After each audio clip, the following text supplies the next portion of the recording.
Hey there, comic book fans. I'm back from the comic shop again this week. Pretty good week at the comic shop for me. Though, how many did I get?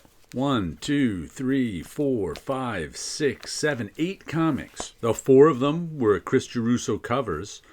2 of them were number 1s. 1 of them was a number 2. So once again, for 2 weeks in a row, there was only like 1 regular comic that I got, and everything else was new. But we will start with the top of the printer, Museum Books. This is Elsa Chartier, Love Everlasting. This one's pretty new, not even very old, a couple of years old. I really like her art. Bought a piece of original art from her last year. And this, of course, is Tales of Suspense 93, Gene Colan and Frank Giacoia cover. So I had these two on top of my printer all week to look at. Now I'll put them away and find 2 new ones. Let's see, what else do we go? Let's start with the Chris Geruso stuff. He's got some alternate covers where he redrew the official handbook of the Marvel Universe covers in his style. This is the Uncanny X-Men 13. Looks like it's the W's, the X's and the W's. Wolverine, that must be because of the X-Men. They chose that one. We've got Daredevil number 20. This must be the D cover because they're C and D. There's Cyclops, there's Daredevil. Crimson Dynamo, Doctor Doom. So Daredevil got the Daredevil cover. What is this one? Doctor Strange of Asgard. Must have gotten the D's through whatever. D through F for Nick Fury, Dormammu. Doctor Strange there. Galactus, must be the G's in there too. Is that Ego, the Living Planet? Falcon, Dragon Man, Electro, Frankenstein's monster. So these are fun. The Incredible Hulk 24, got the H's. There's the Hulk. And G's, but there's Hercules, Goliath, so the G's must be in there. Hercules, is that 2? Oh, that's Gorgon. That's Hercules there. That's Gorgon over there. So the G's and H's, there's the Hobgoblin, right? Lots of fun stuff by Chris. And when you get, I think there's going to be 16 of these. So far I've got 8. 4 this week, 4 last week. And then you can line them all up and look at them as one big cover. All right. That was the Chris Geruso stuff. Let me show you what else I got. Okay. Jump Scare, issue number 2. This is the one, I like the first issue. Who did this? Script Colin Bunn, art and cover by Danny Luckert, letters Jim Campbell. This is the one where she gets, I think there was something like aliens invaded Earth, and they got run off by some superheroes or something, but there's some residual aliens left behind causing trouble. And she got this superpower where there's one of the tickets. She can conjure up the superpower of horror movie monsters. So that's what she does. And she can conjure up the special weapons of horror movie monsters. So it's pretty gory and fun. Justice, this is one of them that all those 4 Chris Gerusos are all books I don't usually get. Jump Scare is the 2nd issue.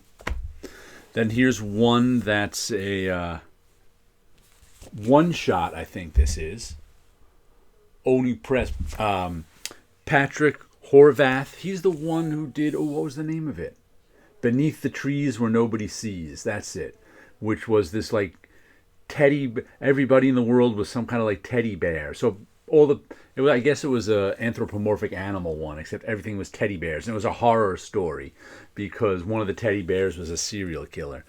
This one, Death Before Bankruptcy. From the Eisner Award-nominated cartoonist Patrick Howarth, Beneath the Trees Where Nobody Sees, there we go, comes a 56-page self-contained one-shot that delivers a brutal new vision of capitalism by combat.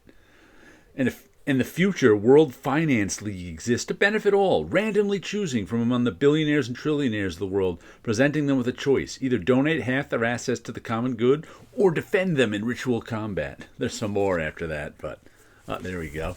There's the double-page spread of the arena. Like I said, I liked his Beneath the Trees Where Nobody Sees, so I figured I'd give this one shot a try. How much was it? $8. But 56 pages, so that's good. So it's, twice what a normal comic would cost and twice the amount of pages of a normal comic. So, like I said, I'm trying out some more Patrick Horwath stuff. Some Patrick Horvath stuff. I think there was a Matt Horwath. That's why I said Horwath. What did he do? Well, I can't remember. It was the 90s. Did he do those annoying Post Brothers? I think that was Matt Horwath. I'm not 100% sure, but I think so. And then we've got my one that's been a regular. Oh, but it went up in price. It's not the last of the $2.99 books anymore. It's a $3.99 book.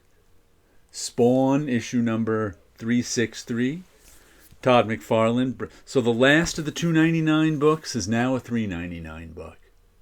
Well, I always said I'm going to drop it if it goes to $3.99, but I might still get it. We'll see. It's been fun. Todd McFarlane is writing this. Brett Booth is penciling it. Adelso Corona is inks, and Robert Nugent colors, and Tom Orzechowski lettering. Spawn. He doesn't say still $2.99 on there anymore. Oh well. Let's see. Where's a good page? Oh, there's another good page. Fun Spawn stuff. Then the last thing I picked up off the shelf, just for the heck of it, Golden Rage. Chrissy Williams, Lauren Knight, Sophie Dodson, and Becca Carey. I guess this is an all-female team, from writer to artist to colorist to letterer. You don't see that too. See plenty of women working in comics these days, but you don't really see an all-female team. Oh, except the flats were done by Shane Hanachukui. Flats are part of the coloring. There's one. I don't even know if you... There we go. There's the credits up there. Every year without a headstone is a milestone.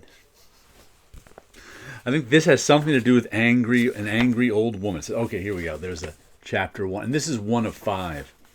Old women have been deemed useless to society and are abandoned on an island where they must fight to the death and make friends and desert. The mainland plans to liquidate their island, leaving our bold old women to prepare for the onslaught to come. Welcome to Golden Rage. So I guess it's the world versus old women who've been abandoned on an island. All right, we'll see what that is.